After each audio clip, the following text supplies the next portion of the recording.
ഖിയാമത്ത് വരെ നിങ്ങൾക്ക് ഉത്തരം ചെയ്യാത്ത ആളുകളോട് ഖിയാമത്ത് വരെ നിങ്ങൾക്ക് ഉത്തരം ചെയ്യാത്ത ആളുകളോട് അടിവരയിടേണ്ട കാര്യമാണത്. ഖിയാമത്ത് വരെ നിങ്ങൾക്ക് ഉത്തരം ചെയ്യാത്ത ആളുകളോട് നിങ്ങൾ ദുആ ചെയ്യുന്നു. അവനേക്കാൾ വലിയ അക്രമി ആരുണ്ട്? വഹും അൻ ദുആഇഹിം ഗാഫിലൂൻ. വിശുദ്ധ ഖുർആൻ. അപ്പോ എന്ത് തെളിവിന്റെ അടിസ്ഥാനത്തിലാണ് നമ്മൾ അങ്ങനെ പറയുന്നത്? ഒരു കാര്യം നമ്മൾ മനസ്സിലാക്കണം. എന്താണ് ദുആ എന്നും എന്താണ് ശിർക്ക് എന്നും ഏറ്റവും കൂടുതൽ അറിയുന്നയാള് ഹബീബ് റസൂലുള്ളാഹി സ്വല്ലല്ലാഹു അലൈഹി വസല്ലം. അള്ളാഹുവിന്റെ റസൂലിനേക്കാൾ ശിർക്കും തൗഹീദും അറിഞ്ഞ ആളുകൾ ലോകത്തില്ല. അതുകൊണ്ട് തന്നെ ഒരിക്കലും ആ ഹബീബ് ശിർക്ക് പ്രോത്സാഹിപ്പിക്കുകയില്ല എന്ന കാര്യം ഉറപ്പാണ്. ആ കാര്യം ഉറപ്പാണ്. മുഅ്ജിസത്ത് കറാമത്തിന്റെ അടിസ്ഥാനത്തിൽ അള്ളാഹു തആല മഹാന്മാർക്ക് നൽകുന്ന മുഅ്ജിസത്ത് കറാമത്തിന്റെ അടിസ്ഥാനത്തിൽ അവർ സഹായിക്കും, അല്ലെങ്കിൽ അവർ കാരണമായി അള്ളാഹു സഹായിക്കും എന്ന വിശ്വാസത്തോടുകൂടെ, അവരെ കാരണമാക്കും അള്ളാഹു സഹായത്തിന് എന്ന വിശ്വാസത്തോടുകൂടെ അള്ളാഹു നൽകുന്ന കഴിവിന്റെ അടിസ്ഥാനത്തിൽ നമ്മൾ ചോദിക്കുന്ന ദുആ ഉണ്ടല്ലോ, നമ്മൾ ചോദിക്കുന്ന ആ തേട്ടമുണ്ടല്ലോ, ആ തേട്ടം അത് വിശുദ്ധ ഖുർആൻ ശിർക്കാണെന്ന് പറഞ്ഞ ദുആ ആണ് എന്ന് നബി സല്ലല്ലാഹു അലൈഹി വസല്ലം തങ്ങൾ പഠിപ്പിച്ചിട്ടില്ല എന്ന് മാത്രമല്ല, അത്തരം ദുആകൾ അല്ലെങ്കിൽ അത്തരം അപേക്ഷകൾ അല്ലെങ്കിൽ അത്തരം തേട്ടങ്ങൾ ആവാമെന്ന് നബി സല്ലല്ലാഹു അലൈഹി വസല്ലം തങ്ങൾ പഠിപ്പിച്ചിട്ടുണ്ട്. ഞാൻ നിങ്ങളുടെ അഭയകേന്ദ്രമാണെന്ന് ഹബീബ് റസൂലുള്ളാഹി സ്വല്ലല്ലാഹു അലൈഹി വസല്ലം തങ്ങൾ പഠിപ്പിച്ചിട്ടുണ്ട്.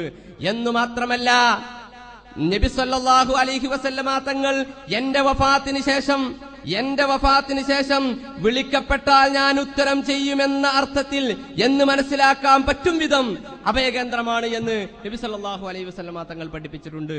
നോക്കൂ നിങ്ങൾ, വിശുദ്ധ ഖുർആൻ ശിർക്കായ ദുആ ഏതാണ്? മല്ലാ യസ്തജീബു ലഹു ഇലാ യൗമിൽ ഖിയാമ.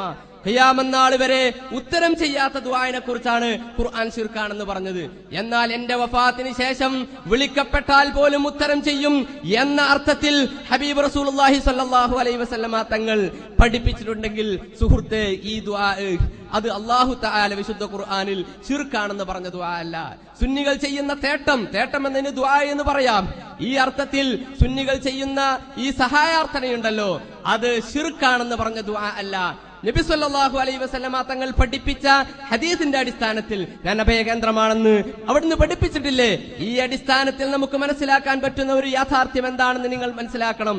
ദുആ എന്ന് പറഞ്ഞാൽ വിശുദ്ധ ഖുർആൻ ശിർക്കാണെന്ന് പറഞ്ഞ ദുആ അതിൽ സുന്നികൾ ചെയ്യുന്ന പ്രവർത്തനം പെടുകയില്ല എന്ന് സൂര്യപ്രകാശം പോലെ ഇതിൽ നിന്ന് വെളിവാകുന്നതാണ്. രണ്ടാമതായി നിങ്ങളോട് എനിക്ക് പറയാനുള്ളത്, സഹോദരന്മാരെ, ഈ ദുആ എന്താ? മുജാഹിദുകൾക്ക് ഒരു നിർവചനമുണ്ടാണല്ലോ. ഏത് നിർവചനമാണ് തെറ്റി എന്ന് നമ്മൾ പറയുന്നത്? ഇപ്പോൾ ഏറ്റവും ലേറ്റസ്റ്റ് ആയ നിർവചനം ഞാൻ വായിക്കാം. സൃഷ്ടികൾക്ക് നൽകപ്പെട്ട കഴിവിനതീതമായ കാര്യങ്ങളിൽ സഹായം തേടലാണ് പ്രാർത്ഥന. ഇതാണ് പുതിയ നിർവചനം. ഈ ഇടയ്ക്ക് ജിന്നുകൾ മുജാഹിദ് പ്രസ്ഥാനത്തിലേക്ക് ചേക്കേറുകയുണ്ടായി. ജിന്നുകൾ ഹാളിറായി എന്ന് പറഞ്ഞാൽ ഹാളിറാവിൽ തന്നെയായിരുന്നു അവിടെ നടന്നത്. അങ്ങനെ ചേക്കേറിയതിന്റെ അടിസ്ഥാനത്തിൽ അവരുടെ ഡെഫിനിഷനുകളിൽ ചില വ്യത്യാസങ്ങൾ വരികയുണ്ടായി.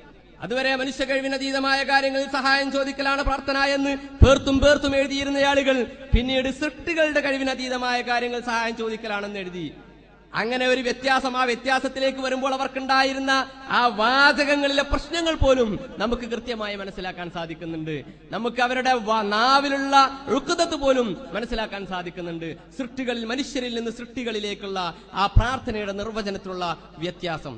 ഒരു കാര്യം ഞാൻ പറഞ്ഞു തരാം.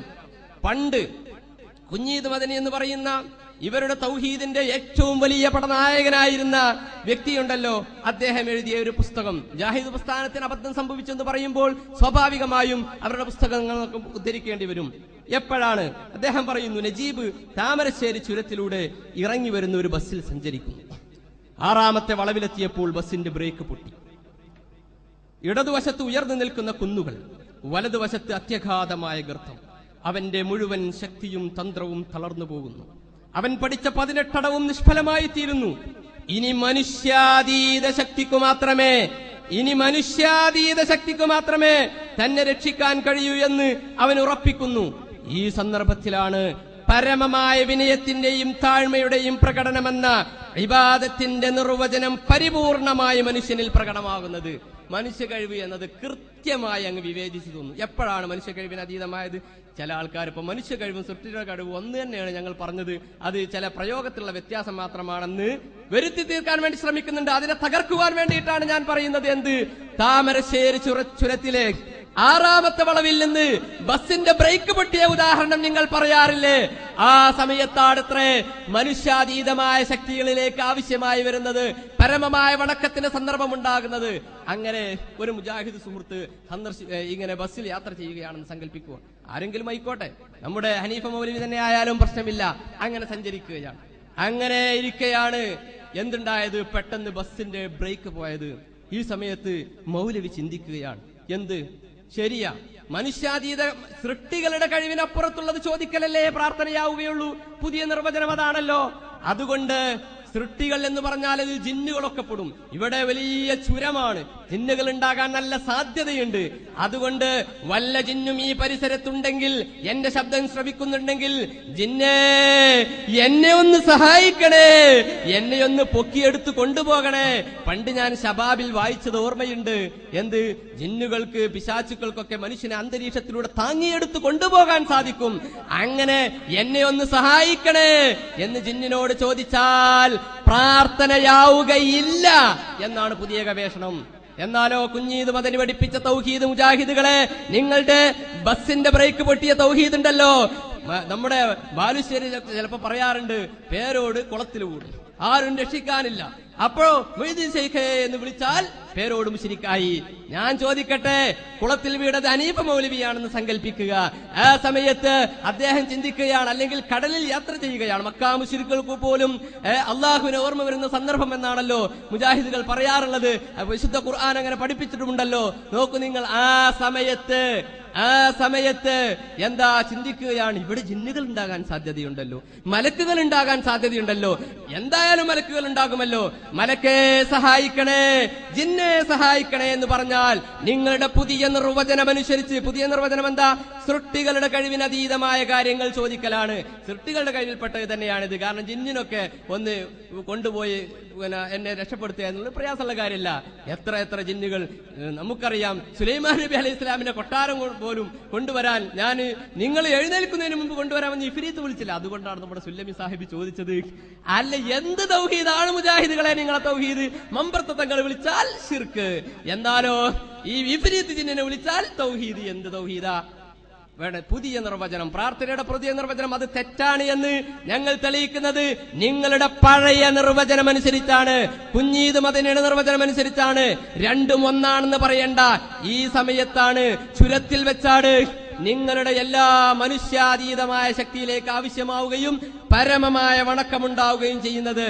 കഴിഞ്ഞില്ല, ജിന്നിനോട് ചോദിക്കാമെന്ന് വരെ ഇവിടെ ഇരിക്കുന്ന മൗലവി എഴുതി വെച്ചിട്ടുണ്ട്.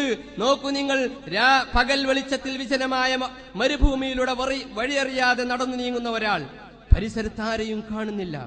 ഇവിടെ എന്റെ ശബ്ദം കേൾക്കുന്ന ആരെങ്കിലും എന്നെ സഹായിക്കട്ടെ എന്ന് നനച്ച് പടപ്പുകളെ എന്നെ സഹായിക്കണേ, പടപ്പുകളെ എന്നെ സഹായിക്കണേ, എനിക്കൊന്ന് വഴി കാണിച്ചു തരണേ എന്ന് ഉച്ചത്തിൽ വിളിച്ചു പറയുന്നുവെങ്കിൽ അഭൗതികമായ മാർഗത്തിലുള്ള സഹായത്തേട്ടം അതിലില്ല എന്ന് പറഞ്ഞാൽ അത് ശിർക്കല്ല.